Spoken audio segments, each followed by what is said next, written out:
Hi, this is Michael Orl from MobileBurn.com, and I have with me today the Nokia 6790 Surge, a new device built for AT&T by Nokia. This is a sideways sliding QWERTY phone, as you can see. It's a S60 3rd edition Feature Pack 2 smartphone.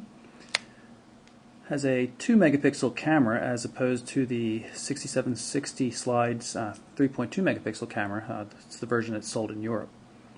Take a look at the basic design. You can see the device is, for the most part, meant to be held horizontally. The logo suggests that D-pad and everything works out just fine because the soft keys line up with labels that are on the right edge of the screen.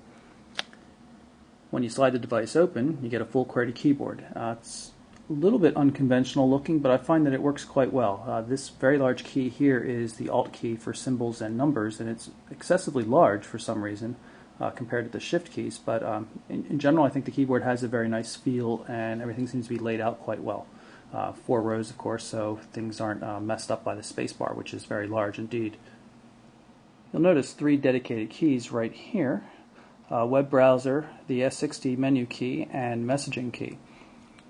The normal control cluster, it's a D-pad here surrounded by call send and call end buttons and the 2 soft keys. The D-pad itself is very small. It creaks a lot. It's just very unpleasant to use. It's just a little bit too small, too difficult, too noisy. In general, the device feels kind of cheap overall. There's a lot of creaking going on, mostly from the D-pad and the controls around it, but in general it just doesn't feel like a particularly well-built or valuable device. If we check out the left-hand edge of the phone, you'll see the micro USB port.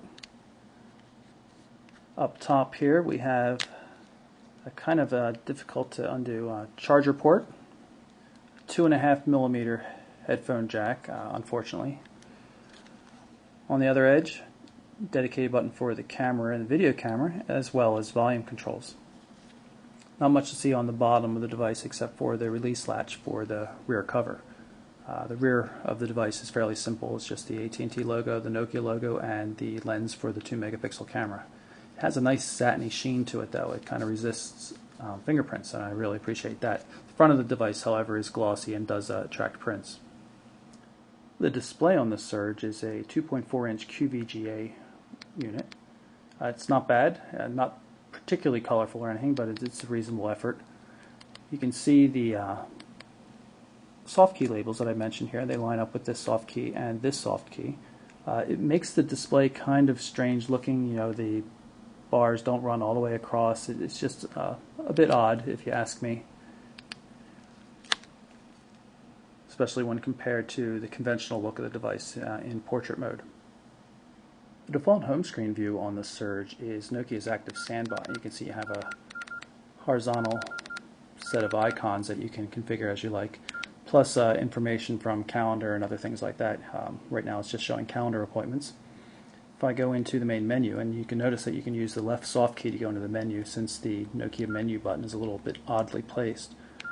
We'll go into Settings, and the Config, General Personalization. You can see home screen mode, and there are different themes. There's one called Talking Theme, which is a fairly conventional looking home screen meant just primarily for people that are making calls.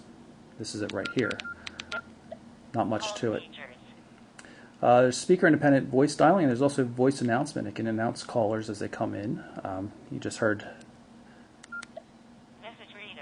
message reader right there, it just spoke. Of course the display works in both portrait and landscape mode. As I pointed out earlier, you can see that the soft keys match up again. Jump into the main menu once again, and we'll go into the messaging app, although instead of going through that we could use the dedicated key here. Both of these keys, the left key and the right key that straddle the menu key, can be set to whatever the user prefers. In this case it's set by default to messaging. We'll just create a new message here.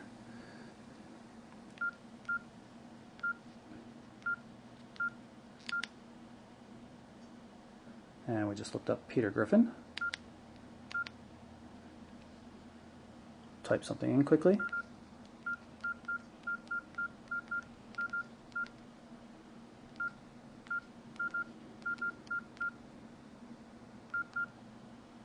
Works pretty well. I don't have any real complaints at all for it.